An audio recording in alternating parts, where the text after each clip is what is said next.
The twin-engine fighter banked hard through the tropical morning haze, its distinctive twin-boom silhouette cutting across the sky 7,000 feet above the Solomon Sea. Inside the cramped cockpit of the P-38 Lightning, Captain Thomas Lanfear squinted through the glare reflecting off his canopy. The date was April 18, 1943. The time was 9:34 in the morning. And somewhere in the airspace ahead, flying precisely on schedule according to intercepted Japanese communications, was Admiral Isoroku Yamamoto, the architect of Pearl Harbor, the strategic mind behind Japan's Pacific expansion, and arguably the most important military target in the entire theater of war. What happened in the next 4 minutes would not only decapitate Japanese Naval Command but would send shockwaves through every Axis intelligence headquarters from Tokyo to Berlin. Because the mission that brought Lanfear to this moment, a round-trip journey of over 430 miles each way over open ocean and enemy territory, represented something that military strategists on both sides of the war had considered nearly impossible: a long-range fighter interception executed with surgical precision across distances that defied conventional tactical doctrine. If you're enjoying this deep dive into the story, hit the subscribe button and let us know in the comments from where in the world you are watching from today. When German Luftwaffe intelligence officers first received reports of Operation Vengeance in the weeks following Yamamoto's death, their initial response was skepticism bordering on disbelief. The numbers simply did not add up. Fighter aircraft, by every established principle of aerial warfare in 1943, were short-range interceptors designed to protect bombers or defend specific territories. The idea that single-seat fighters could execute a precision strike mission 400 miles from their base, engage enemy aircraft, and return safely belonged to the realm of strategic fantasy. Yet the Americans had done precisely that, and the implications terrified Axis military planners who suddenly realized they faced an opponent with capabilities that exceeded their own threat assessments. To understand why this mission represented such a paradigm shift, we must first understand what aerial combat looked like in the spring of 1943 and why the prevailing wisdom held that long-range fighter operations were functionally impossible. Throughout the early years of World War II, fighter aircraft design had been dominated by a fundamental trade-off between range and performance. The legendary Supermarine Spitfire, Britain's primary fighter defender, had an operational range of roughly 470 miles total, barely enough to escort bombers to northern France and back. The German Messerschmitt Bf 109, the Luftwaffe's frontline fighter, possessed an even more limited range of approximately 410 miles. These aircraft were optimized for speed, climb rate, and maneuverability, characteristics essential for dogfighting, but their limited fuel capacity meant they operated within a relatively confined tactical envelope. The strategic consequences of this limitation had been painfully demonstrated during the Battle of Britain in 1940. German bombers attacking London operated at the extreme edge of their fighter escort range. Messerschmitt 109s accompanying the bomber formations could remain over English airspace for barely 20 minutes before fuel constraints forced them to turn back, leaving the bombers vulnerable to RAF interception. This range limitation was among the critical factors that contributed to Germany's failure to achieve air superiority over Britain and ultimately influenced Hitler's decision to postpone Operation Sea Lion, the planned invasion of England.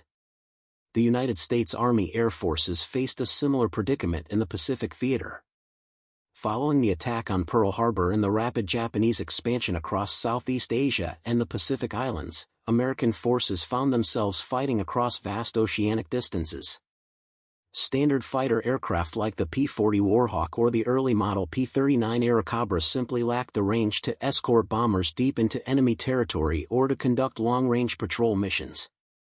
This meant that American bomber crews flying missions against Japanese-held islands often ventured into hostile airspace without fighter protection, resulting in devastating losses to Japanese Zero fighters and anti-aircraft defenses.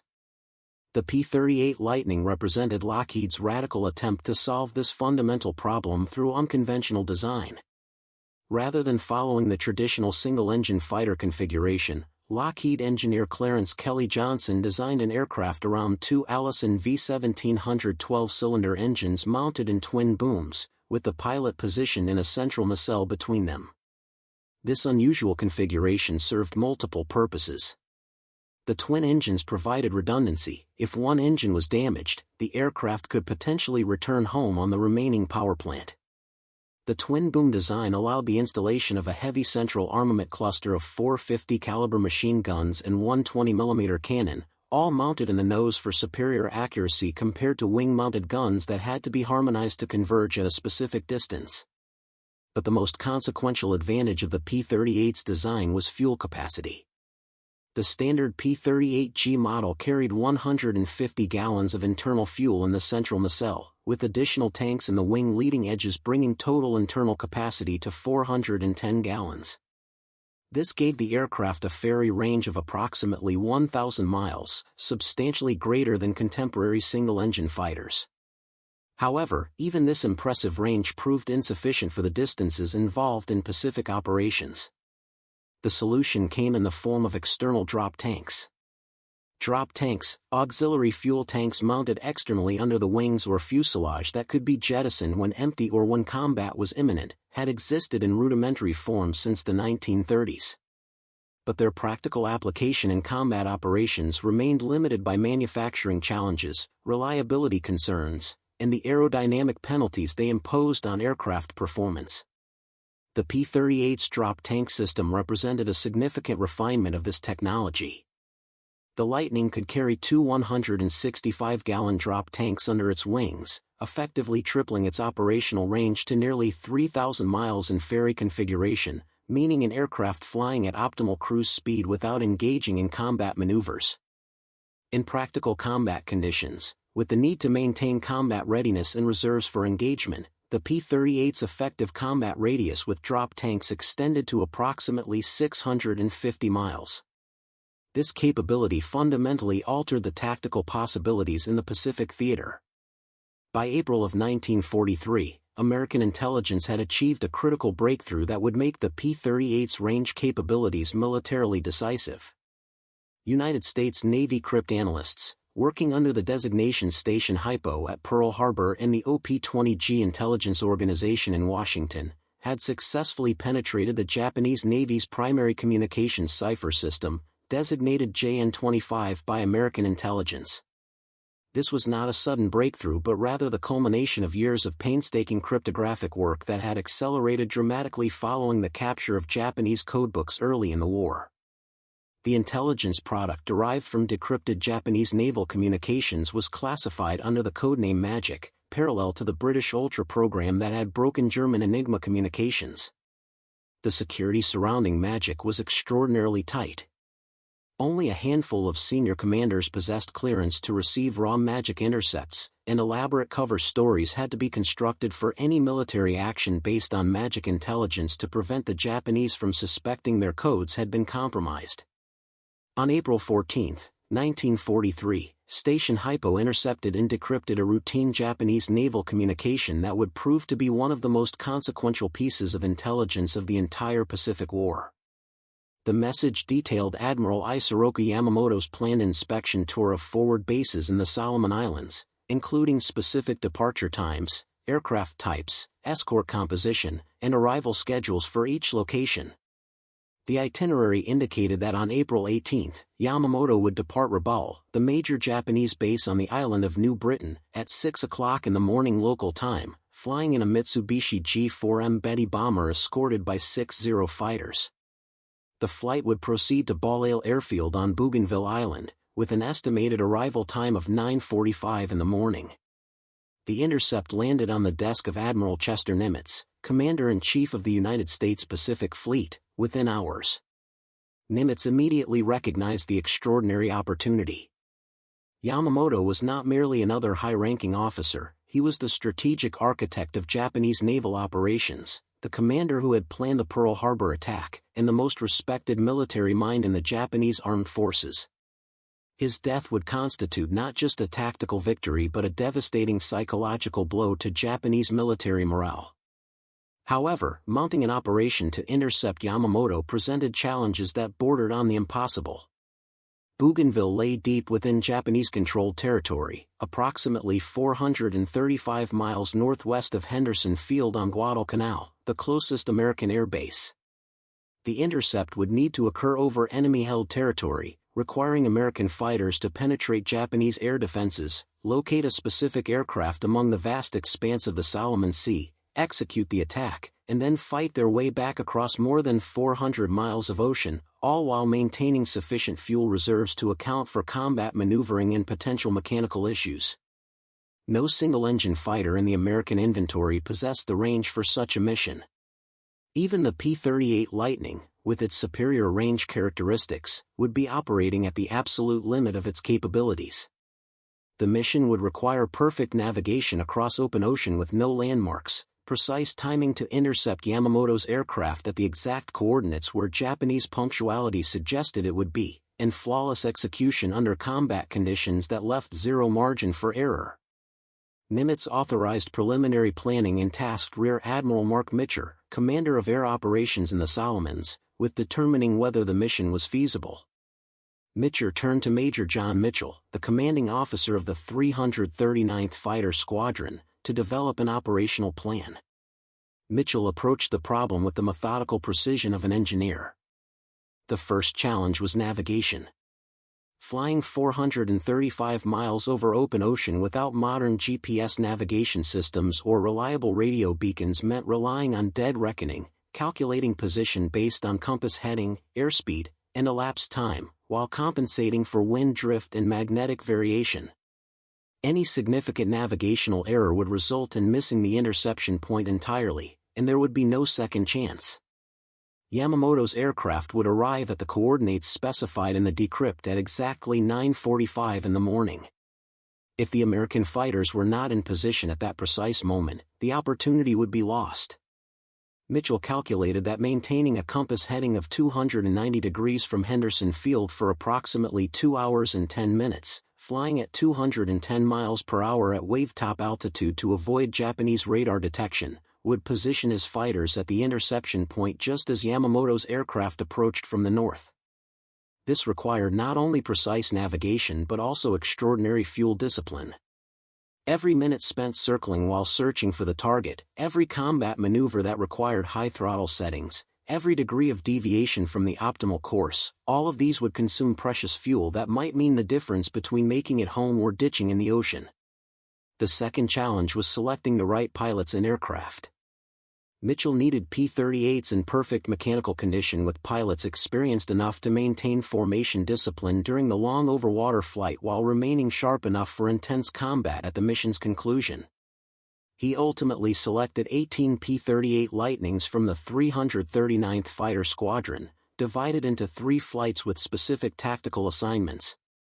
Mitchell would lead the main formation of 14 aircraft, designated the cover flight, whose primary mission was to maintain altitude advantage and engage any Japanese escort fighters that attempted to interfere with the attack. 4 additional P-38s, designated the killer flight, would be led by Captain Thomas Lanfear and would have the sole responsibility of going after Yamamoto's bomber. This division of labor reflected Mitchell's understanding that the mission's success depended not on aerial combat prowess but on cold calculation. One flight would handle the expected combat while the other focused exclusively on the primary target. The third challenge was maintaining operational security while ensuring the mission could be executed. If the Japanese suspected their codes had been compromised, they would immediately change their cipher systems, blinding American intelligence for months or years. Therefore, elaborate deception measures had to be implemented. The mission was designated Operation Vengeance but was referred to in official communications only by vague references to Special Operations. The pilots selected for the mission were briefed on their target only hours before takeoff, and they were explicitly instructed that if captured, they were to claim they had stumbled upon Yamamoto's aircraft by pure chance during a routine patrol. On the evening of April 17, Mitchell gathered the 18 selected pilots for the final briefing. He spread a map across the table showing the tortuous route they would fly, northwest from Henderson Field, staying low over the water to avoid radar detection, threading between Japanese-held islands, then climbing for the interception near the coast of Bougainville. He traced the return route, which would take them southwest back toward American-controlled waters. Then he told them something that made several pilots shift uncomfortably: they would be carrying full drop tanks plus maximum internal fuel, and even so, they they would be operating at the absolute edge of the P-38's combat radius. There would be no margin for error, no possibility of extended combat, no room for getting lost. They would have exactly enough fuel to reach the interception point, engage briefly, and return home, assuming everything went perfectly. One pilot asked what they would be intercepting. Mitchell paused, then told them they were going after Admiral Yamamoto himself. The room fell silent. Every pilot present understood the magnitude of what they were being asked to do and the probability that not all of them would return. At 7:20 on the morning of April 18, 1943, 18 P-38 Lightnings began their takeoff roll from Henderson Field's steel matting runway. Each aircraft carried a full load of 50 caliber ammunition, cannon shells, and two 165-gallon drop tanks slung beneath the wings. The total weight pushed the aircraft to their maximum takeoff limits, requiring longer takeoff runs than normal and careful management of engine power settings to avoid overstressing the Allison engines during the critical initial climb. Mitchell led the formation northwest at 200 feet above the ocean's surface, low enough that the spray from whitecaps occasionally misted across windscreens.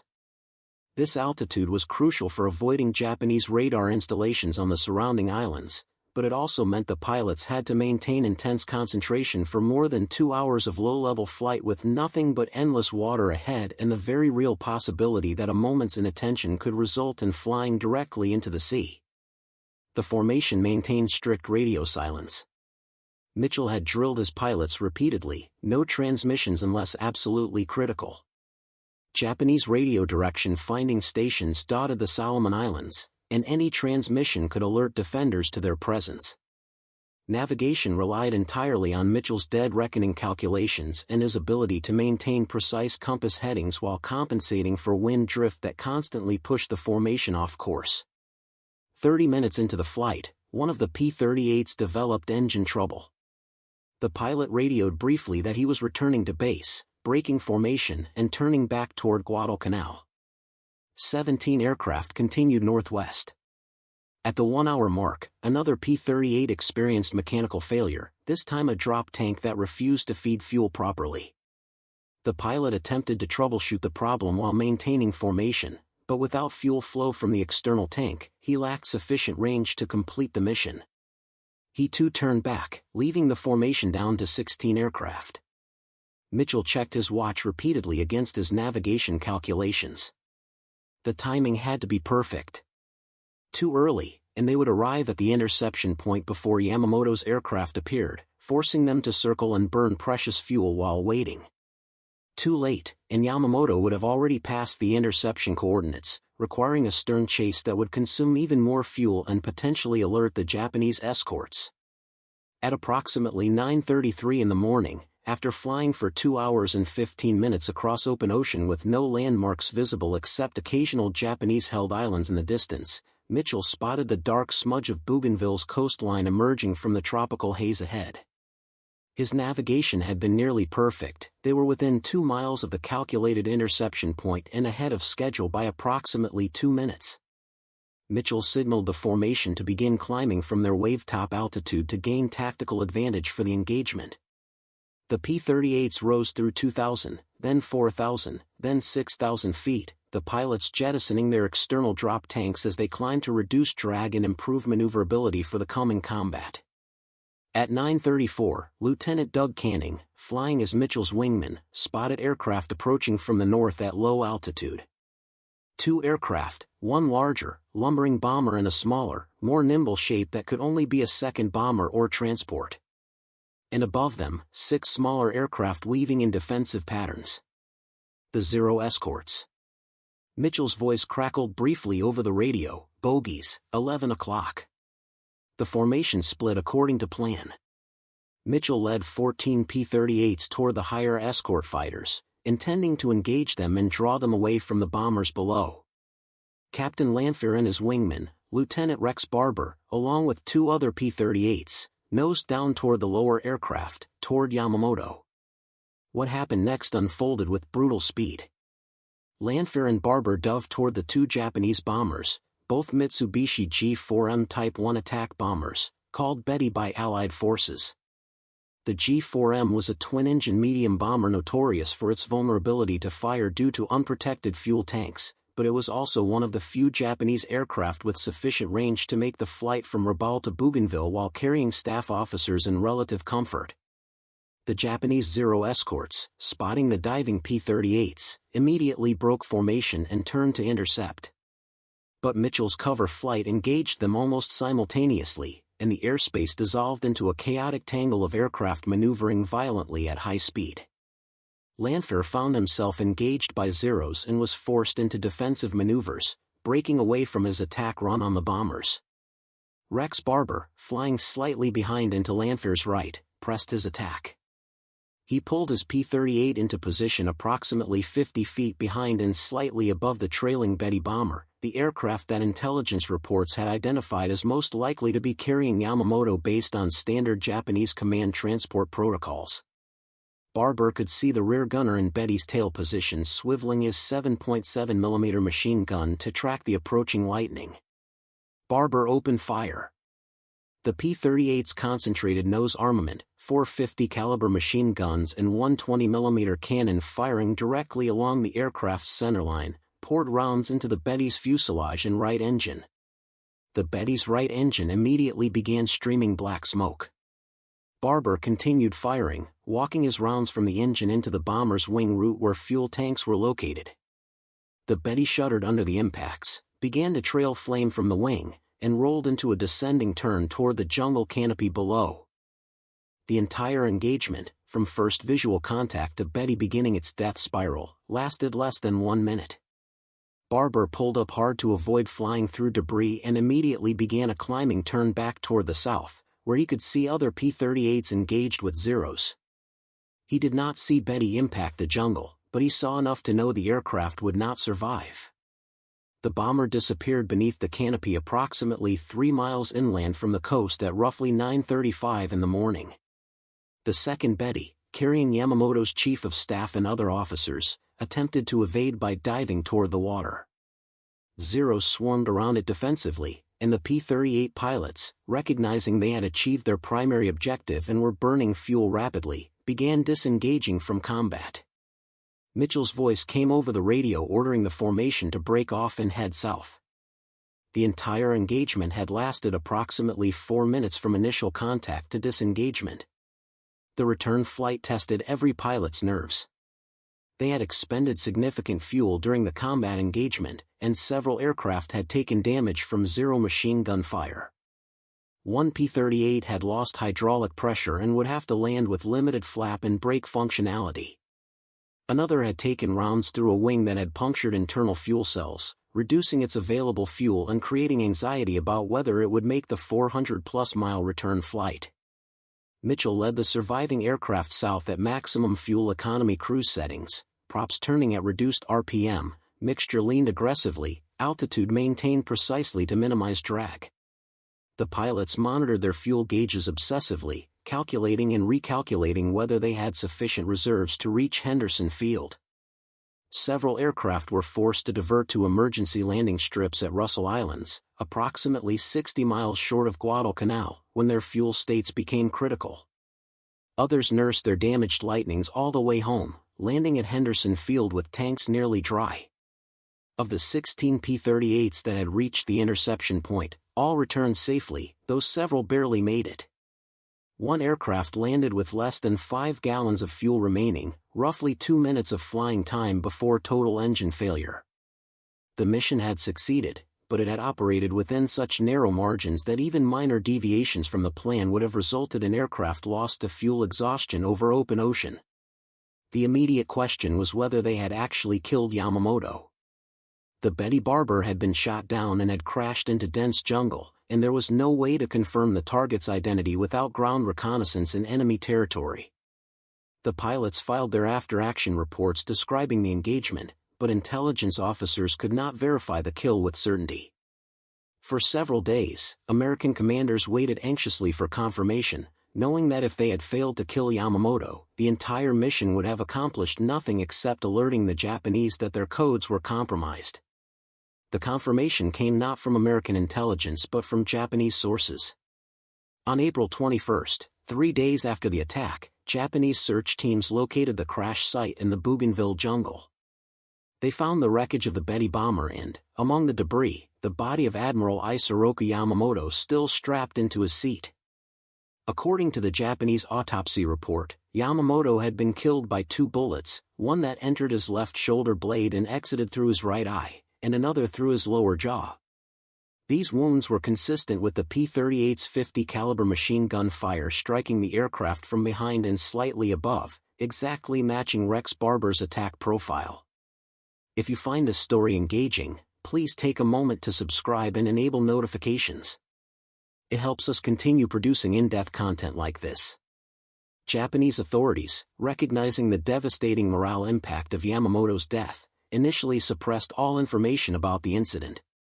They recovered Yamamoto's body, cremated it at Bin Bougainville, and transported his remains back to Tokyo under strict secrecy. Only on May 21, more than a month after his death, did the Japanese government publicly announce that Admiral Yamamoto had been killed in action in the Solomon Islands. The announcement plunged Japan into national mourning. Yamamoto received a state funeral with full military honors, becoming only the second commoner in Japanese history to receive such recognition. Emperor Hirohito elevated him posthumously to the rank of Fleet Admiral and awarded him the Order of the Chrysanthemum, First Class. But while Japanese authorities mourned, Japanese military intelligence officers began a thorough investigation into how American fighters had intercepted Yamamoto's aircraft with such precision. The investigation file, portions of which were captured by Allied forces after the war, reveals the growing alarm among Japanese intelligence analysts as they realized the implications. The initial Japanese assessment assumed the interception had been coincidental, a random encounter with a routine American patrol. However, the precision of the timing and the deliberate nature of the engagement suggested otherwise. Japanese investigators noted that the P-38s had appeared at the exact coordinates and exact time of Yamamoto's flight, despite the location being deep in Japanese-controlled territory with no obvious tactical value that would justify an American patrol in that specific area at that specific time. Some Japanese intelligence officers began to suspect code compromise, but this possibility was strongly resisted by the Naval General Staff, who had enormous institutional investment in the security of the JN-25 cipher system. Instead, Japanese authorities concluded that a security breach had occurred at one of the forward bases, that someone with knowledge of Yamamoto's itinerary had transmitted information to the Americans through some unspecified channel. This conclusion, while incorrect, at least prevented the complete panic that would have resulted from realizing their entire communications network had been compromised.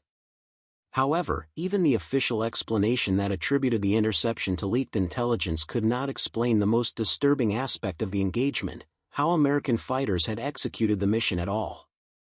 The flight distance from Henderson Field to the interception point was approximately 435 miles over open ocean. This required the attacking aircraft to fly more than 870 miles round-trip, penetrate deep into Japanese-controlled airspace, engage in combat, and return home safely.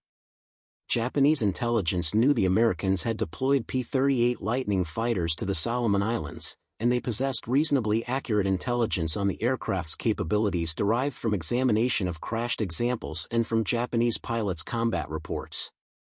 According to their assessments, the P-38's maximum range with internal fuel was approximately 1,000 miles in ferry configuration, meaning an aircraft flying at optimal cruise altitude without combat maneuvering and without reserve fuel.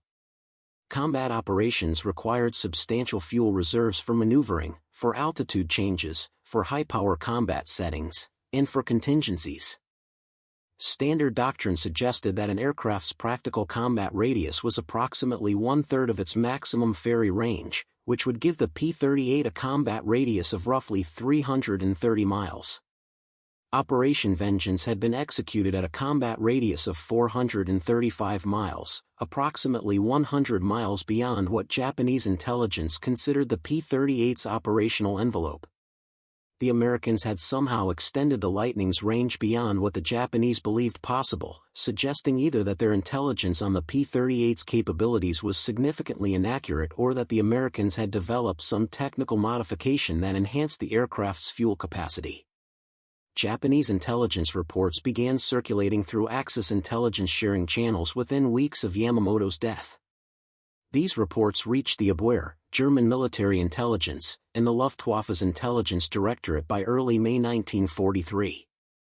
German intelligence officers read the reports with initial curiosity that rapidly transformed into alarm as they recognized the implications.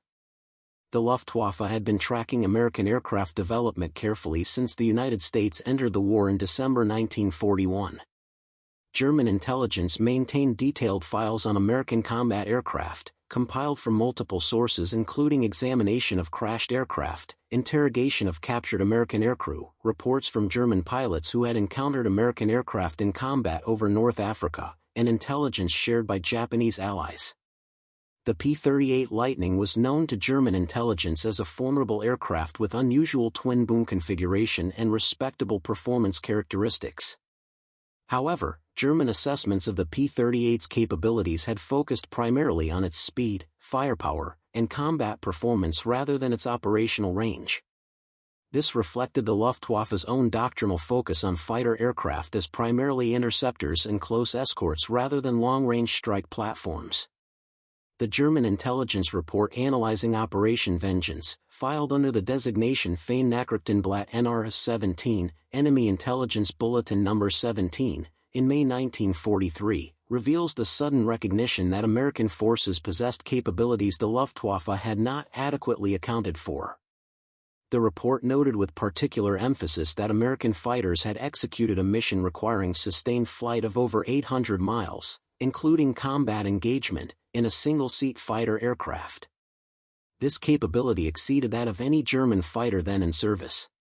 The Messerschmitt Bf 109 Gustav model, which represented the Luftwaffe's primary fighter in mid-1943, had a maximum range of approximately 450 miles with internal fuel. Even with external drop tanks, the 109's combat radius extended to only about 325 miles, sufficient for operations over Western Europe but inadequate for the vast distances that characterized the Pacific theater. German engineers had recognized the range limitations of their fighter designs and had attempted various solutions. The Messerschmitt 110, a twin-engine heavy fighter conceptually similar to the P-38, offered greater range but had proven inferior in combat to single-engine fighters due to its size, weight, and reduced maneuverability.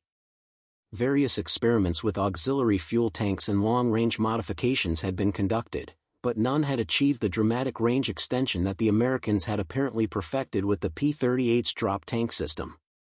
What particularly disturbed German intelligence analysts was the operational competence the Americans had demonstrated. Extending an aircraft's range through additional fuel capacity was one thing, any competent engineer could mount larger fuel tanks on an airframe. But executing a precision long-range interception mission required capabilities well beyond simply having sufficient fuel. It required sophisticated navigation across featureless oceans without radio beacons or landmarks. It required precise timing to arrive at the interception point at the exact moment the target aircraft appeared. It required the discipline to maintain fuel economy cruise settings during the long transit flight while remaining prepared for high-intensity combat at the mission's climax. It required logistics and maintenance systems capable of keeping complex aircraft operational in primitive forward bases under harsh tropical conditions. Each of these individual capabilities was impressive. Combined, they suggested an American Air Force that had mastered operational competencies that neither the Luftwaffe nor the Japanese had achieved at comparable scale. And this was particularly alarming to German strategic planners who were beginning to confront the implications of the Anglo-American combined bomber offensive against Germany. In early 1943, American heavy bombers of the 8th Air Force had begun conducting daylight precision bombing raids against targets in occupied Europe and Germany. These raids had suffered devastating losses to German fighter interceptors because American doctrine called for unescorted bomber formations relying on their own defensive firepower rather than fighter protection. This approach had proven catastrophic. The raid on Schweinfurt ball bearing factories in August 1943 would lose 60 of 230 aircraft dispatched, a loss rate of over 26% that was unsustainable. American bomber commanders had been pleading for long-range fighter escorts capable of accompanying bomber formations deep into German territory, but no such aircraft existed in the European theater in sufficient numbers. The British had developed the de Havilland Mosquito, a twin-engine aircraft with excellent range, but it was employed primarily as a fast bomber and reconnaissance platform rather than as an escort fighter. The standard American fighters deployed to England, P-47 Thunderbolts and early model P-51 Mustangs, lacked the range to escort bombers more than about 200 miles from their English bases. German defensive strategy against the bomber offensive relied heavily on the assumption that this situation would continue. If American bombers remained unable to bring fighter escorts deep into German airspace, German interceptors could attack the bomber formations with relative impunity beyond the range of Allied fighters, inflicting losses that would eventually force the Americans to either abandon daylight bombing or accept unsustainable attrition rates. Operation Vengeance shattered this comfortable assumption.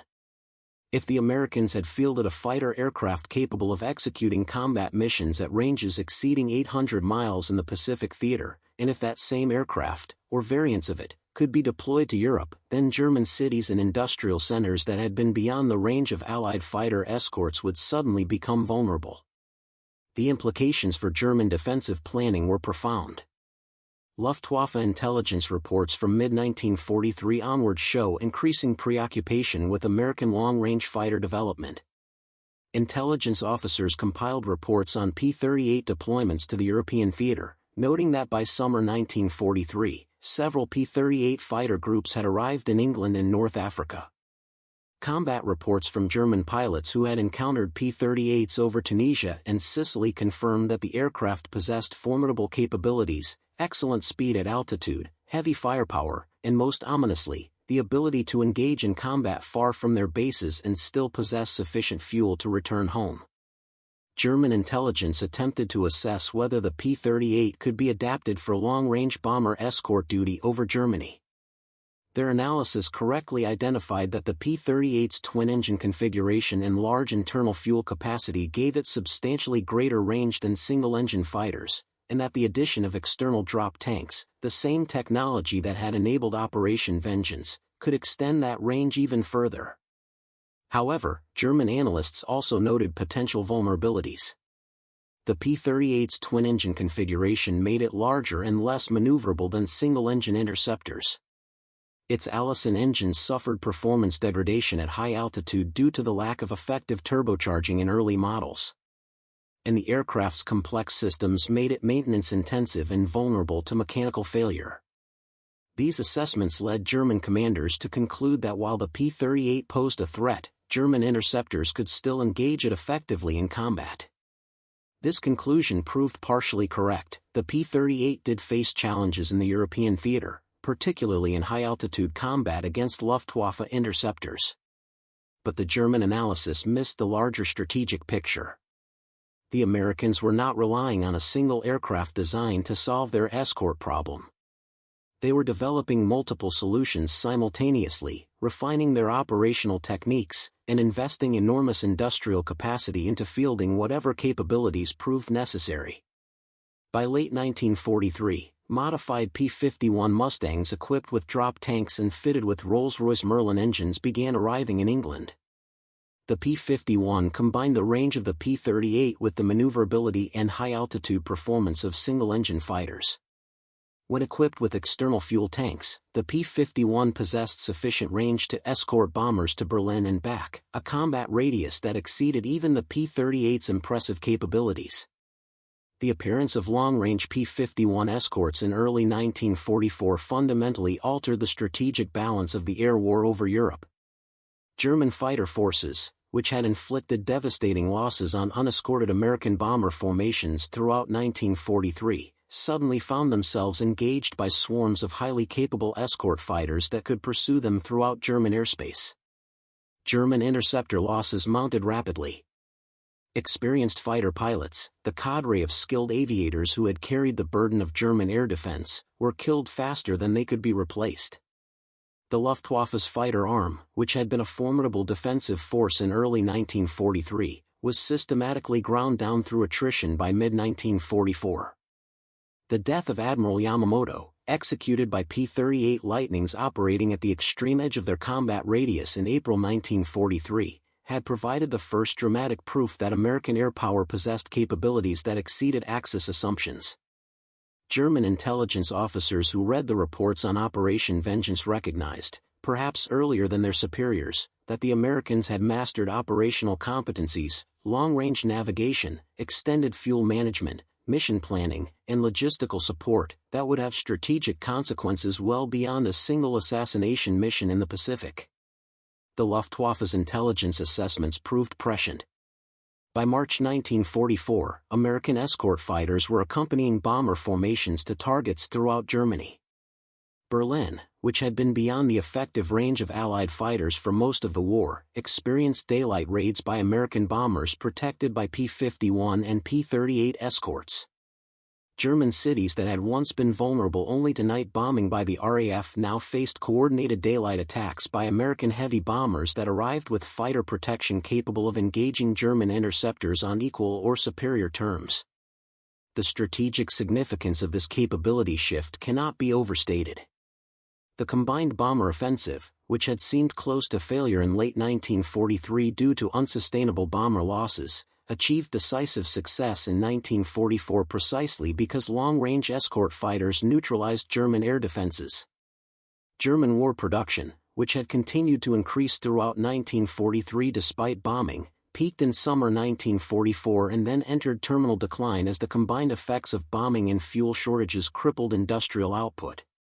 The German synthetic fuel industry, which had kept the Luftwaffe operational despite the loss of natural oil sources, was systematically destroyed by precision bombing raids that could now be executed with fighter escort protection deep into German territory.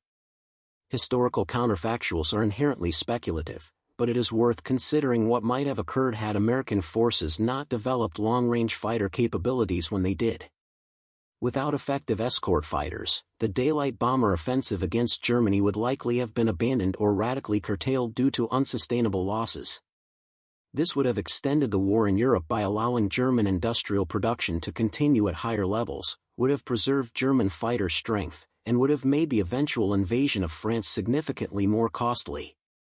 The technological and operational innovations that enabled Operation Vengeance, drop tank technology, long-range navigation techniques, mission planning capabilities, and logistical support systems, were the same innovations that eventually enabled American escort fighters to dominate the skies over Germany. The immediate aftermath of Operation Vengeance proved almost as complex as the mission itself. Within hours of the returning P-38s touching down at Henderson Field, American intelligence officers faced a critical decision: how to manage the information about what had occurred.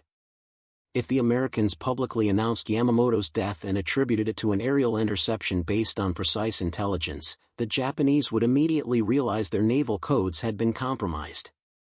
This would result in a complete overhaul of Japanese cipher systems, blinding American intelligence to Japanese naval movements and planning for months or potentially years. The solution was operational silence coupled with strategic deception. American authorities maintained strict secrecy about the mission for several weeks, allowing the Japanese to conduct their own investigation and reach their own conclusions about how the interception had occurred.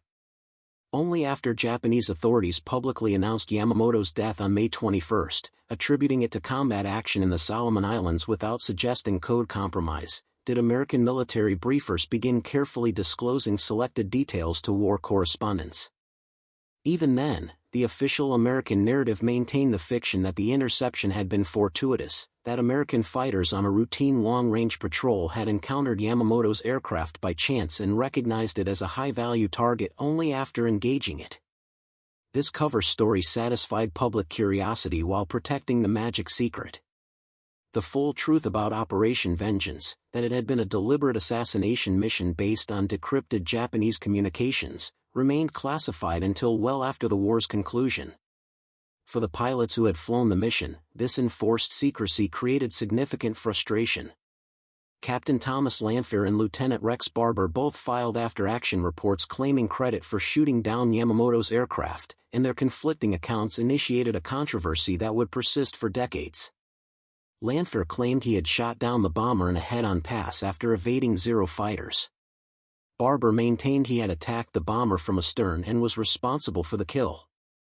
Other pilots in the formation provided testimony supporting various versions of events, but the chaos of aerial combat and the brief duration of the engagement made definitive reconstruction impossible. The dispute might have remained an obscure footnote except that the military bureaucracy needed to assign official credit for the kill to support award recommendations and historical records. The official investigation, conducted in the months following the mission, ultimately credited both Lanfear and Barber with shooting down bombers, acknowledging that 2 Betty aircraft had been engaged during the mission, Yamamoto's bomber and a second aircraft carrying his staff. However, this compromise satisfied no one.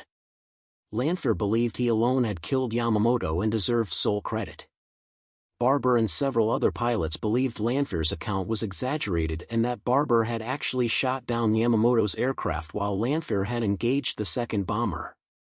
The controversy intensified over subsequent decades as participants published memoirs and historians attempted to reconstruct the engagement using Japanese sources, American after-action reports, and physical evidence from the crash site. Modern analysis, including examination of the crash location and ballistic evidence, has generally supported Barber's account, that he attacked Yamamoto's bomber from behind, his fire struck the aircraft's right engine and wing, and the bomber crashed into the jungle as a direct result of his attack.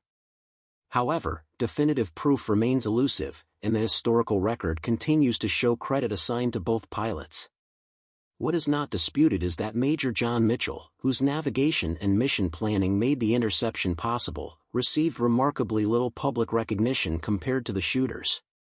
Mitchell's precise dead-reckoning navigation across 435 miles of open ocean, his tactical decisions that positioned the formation perfectly for the interception, and his leadership during the long return flight under fuel-critical conditions were all essential to the mission's success. Yet the public narrative focused almost exclusively on who pulled the trigger, largely ignoring the complex operational planning and execution that enabled the trigger to be pulled at all. Mitchell remained characteristically modest about his role.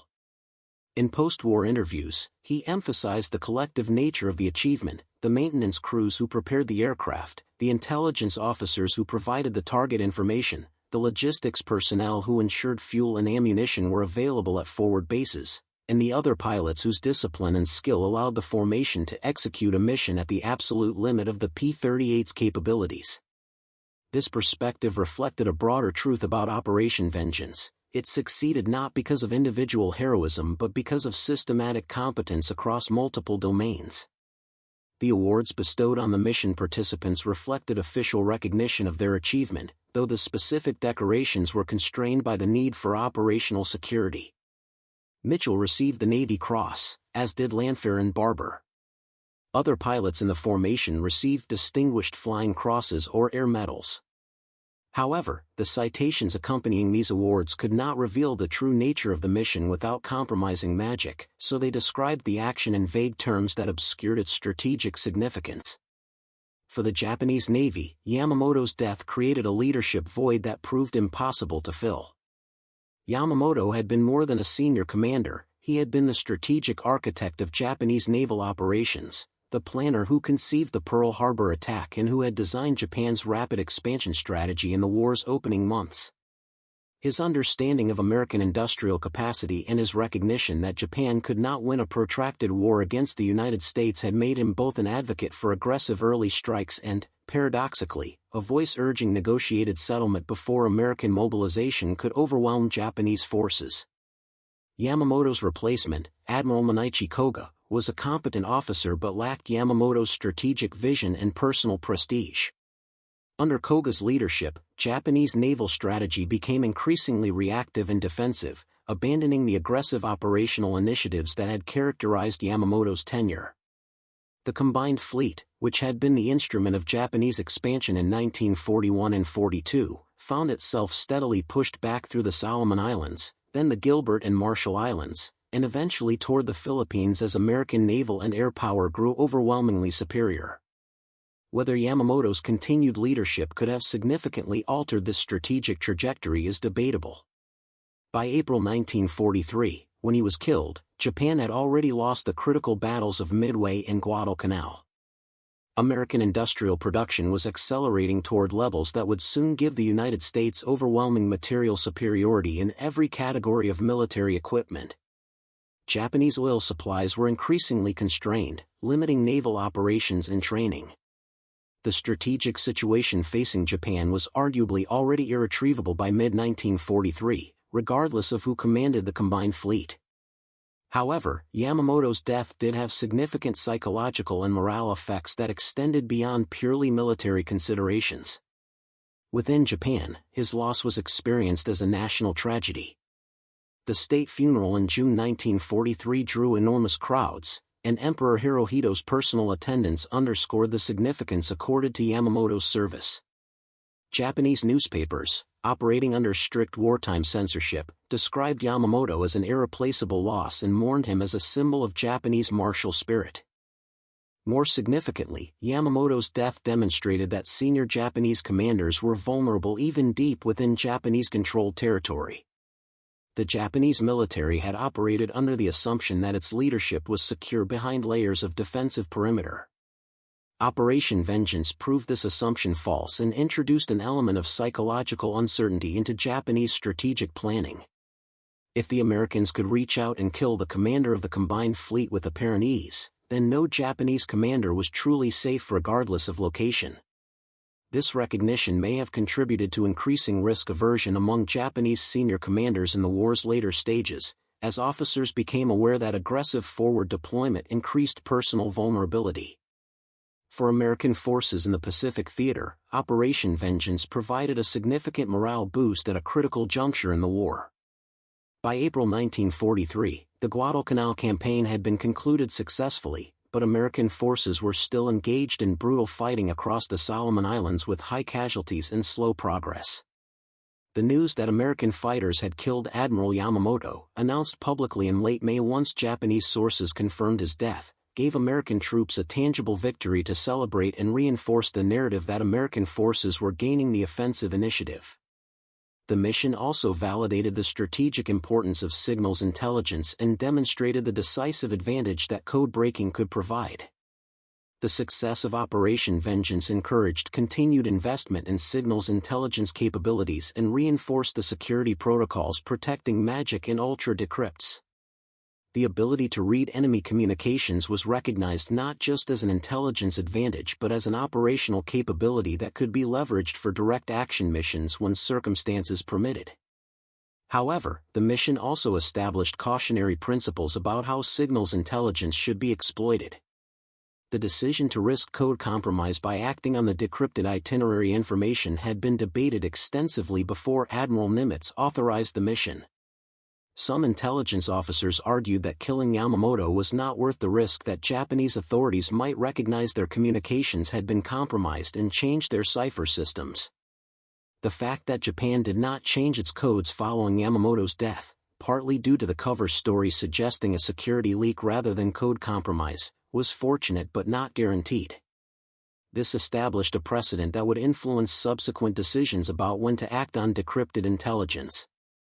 Throughout the remainder of the war, Allied commanders carefully weighed the operational value of acting on specific decrypts against the risk of alerting Axis forces to code compromise. In some cases, valuable intelligence was deliberately not acted upon to protect source security. In other cases, elaborate deception operations were mounted to provide alternative explanations for Allied actions that were actually based on decrypted communications. The tactical lessons from Operation Vengeance also influenced American fighter doctrine and aircraft development. The mission demonstrated that long-range fighter operations were not only possible but could be decisive in achieving strategic objectives. This validated ongoing development of extended-range fighter variants and encouraged tactical innovation in how fighters could be employed beyond traditional roles of interception and close escort. The P-38's role in the mission enhanced the aircraft's reputation, particularly in the Pacific Theater where its range capabilities were essential for operations across vast oceanic distances. However, the Lightning's combat record remained mixed. While it performed admirably in the Pacific, where its range and heavy firepower were valued, it faced challenges in the European theater where high-altitude performance and maneuverability were more critical. The P-38's Allison engines struggled in the cold, thin air above 25,000 feet, and German pilots learned that they could often outmaneuver the larger twin-engine fighter in turning combat. Nevertheless, the P-38 equipped several of the most successful American fighter squadrons in both theaters. The aircraft was flown by Richard Bong, America's highest-scoring ace with 40 confirmed victories, and by Thomas Maguire, the second highest-scoring ace with 38 victories. Both pilots operated primarily in the Pacific Theater, where the P-38's characteristics aligned well with operational requirements. In the European theater, the P-38 served effectively in the fighter-bomber role, where its heavy weapons payload and good low-altitude performance made it effective for ground attack missions, even as it was progressively replaced by P-51 Mustangs in the air superiority and escort roles. The drop tank technology that enabled Operation Vengeance continued to evolve throughout the war. Early drop tanks were constructed from pressed paper or fiberboard impregnated with resin, a design choice driven by aluminum shortages but which proved surprisingly effective. These tanks were cheap to manufacture, could be jettisoned without significant cost, and provided adequate fuel capacity for most missions. Later in the war, standardized metal drop tanks with improved aerodynamics and greater capacity became widely available, further extending the operational radius of American fighters. By 1944, the combination of improved aircraft designs, refined drop tank technology, and accumulated operational experience gave American fighters effective combat radii that would have seemed impossible in early 1943. P-51 Mustangs routinely escorted bombers on missions exceeding 1,000 miles round-trip.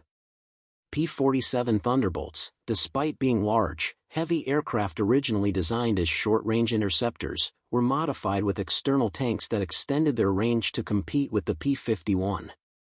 Even carrier-based fighters like the F-6F Hellcat employed drop tanks to extend patrol ranges and escort capabilities beyond what their internal fuel capacity permitted. This transformation in fighter capabilities had strategic consequences that extended well beyond individual missions or tactical engagements. The ability to project fighter power across vast distances fundamentally altered the nature of aerial warfare and created operational possibilities that had not existed earlier in the war.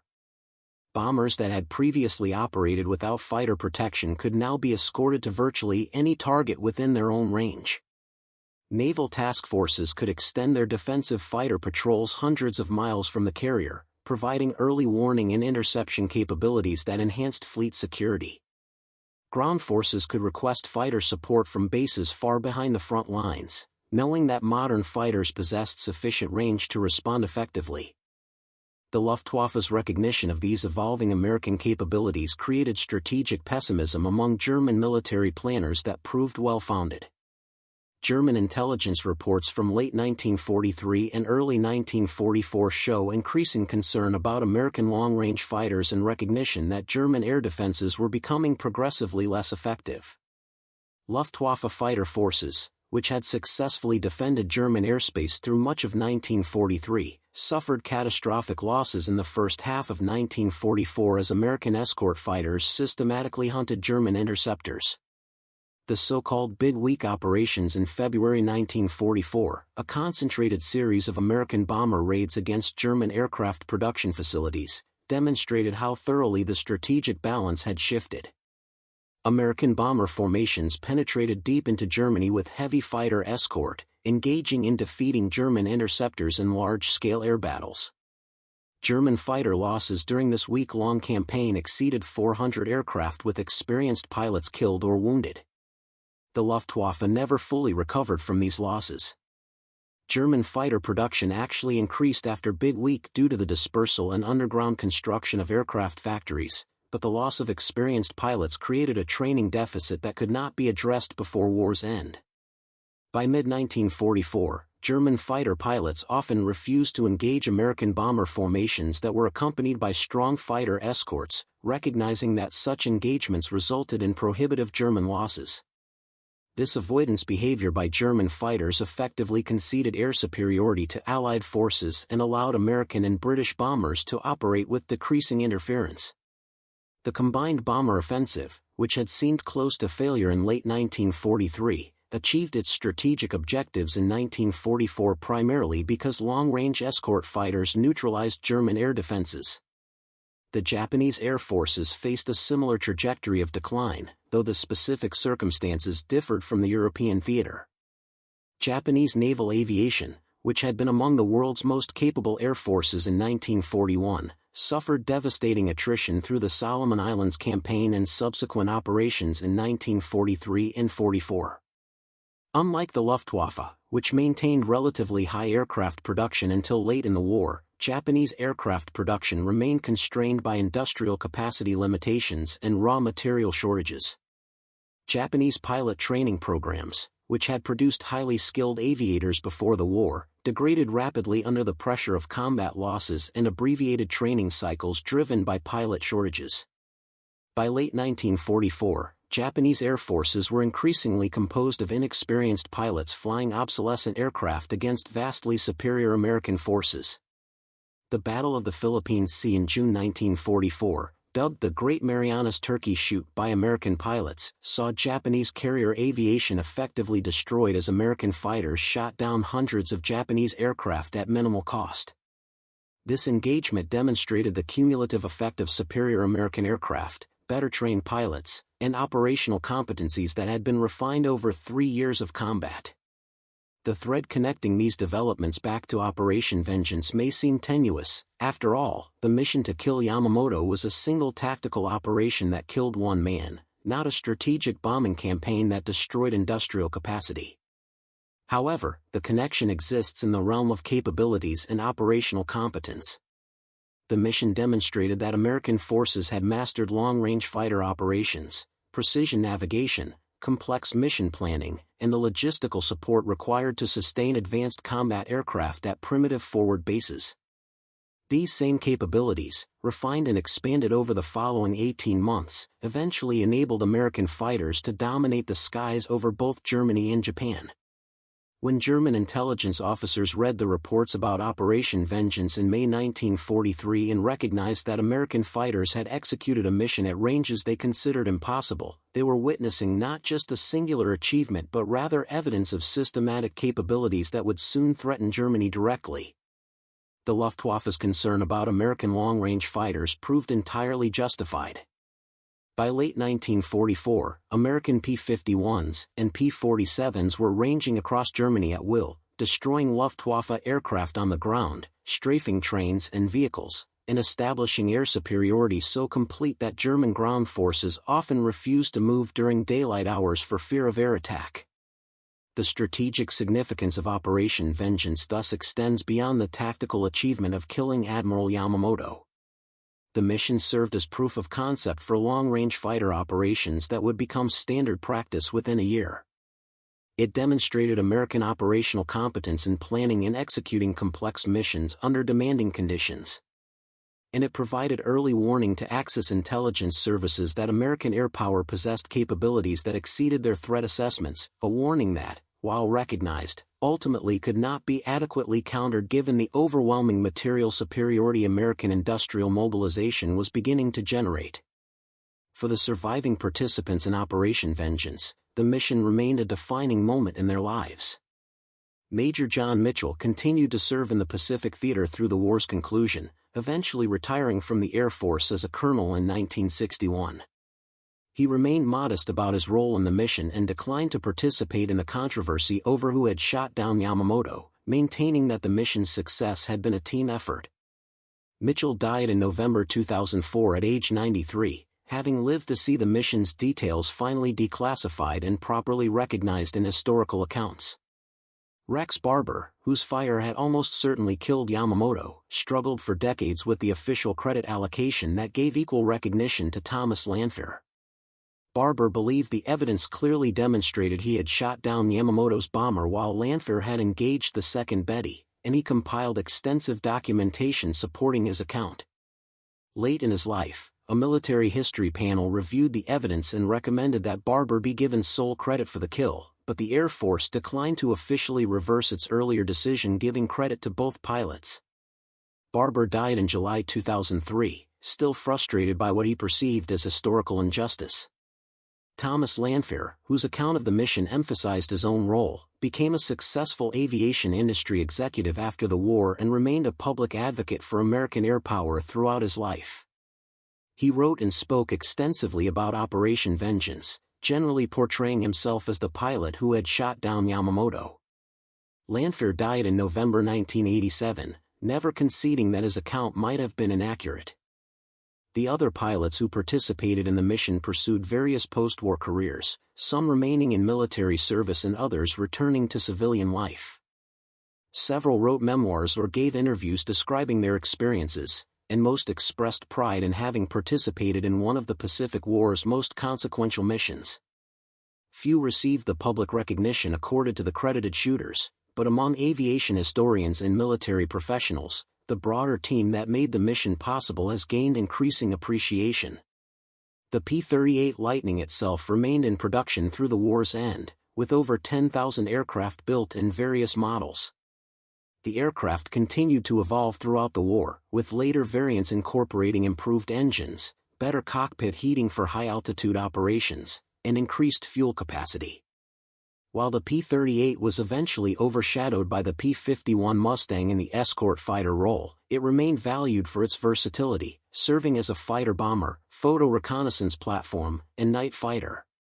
Several P-38s survive today in museums in flying condition, preserved as examples of one of World War II's most distinctive and capable aircraft designs. The broader legacy of Operation Vengeance encompasses multiple dimensions. At the tactical level, it demonstrated the feasibility of long-range fighter operations and validated design choices that prioritized range over other performance parameters. At the operational level, it proved that signals intelligence could be leveraged for direct action missions with decisive results. At the strategic level, it contributed to Japanese naval leadership disruption at a critical phase of the Pacific War and provided an early demonstration of American operational capabilities that would grow increasingly dominant as the war progressed. Perhaps most significantly, the mission illustrated a fundamental truth about modern warfare, that technological capabilities matter less than the operational competence to employ those capabilities effectively.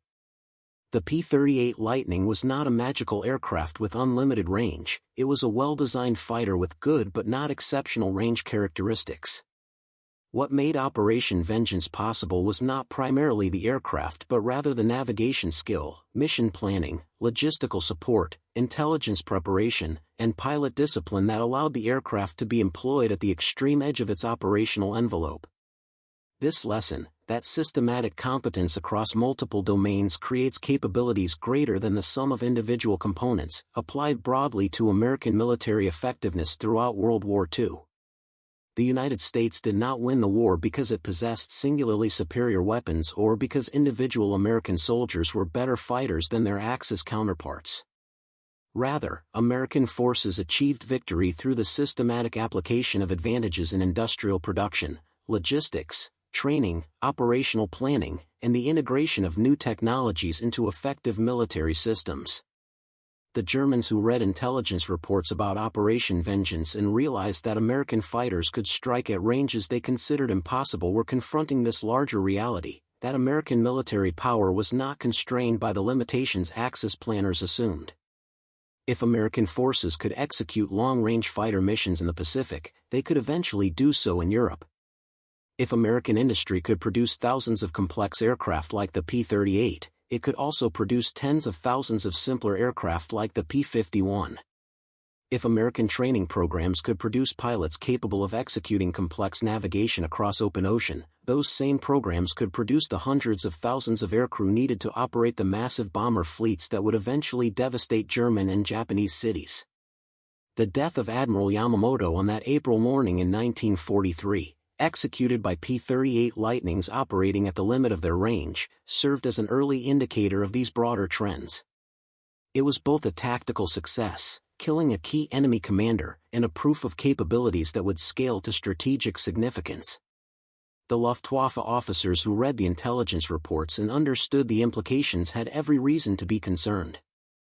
Within 18 months, their concerns would be validated as American long-range fighters appeared in German skies in overwhelming numbers, establishing air superiority that contributed decisively to Germany's defeat. The story that began with a routine Japanese naval message detailing Admiral Yamamoto's inspection tour and culminated with P-38's intercepting his aircraft over Bougainville thus resonates beyond its immediate military significance. It represents a turning point where American air power transitioned from defensive operations to offensive projection, where intelligence capabilities were leveraged for direct action, and where operational innovation created possibilities that had not existed before. The twin-engine fighters that climbed through the tropical morning haze on April 18, 1943, were not just hunting one man, they were demonstrating capabilities that would help determine the war's outcome. Thank you for watching. For more detailed historical breakdowns, check out the other videos on your screen now and don't forget to subscribe.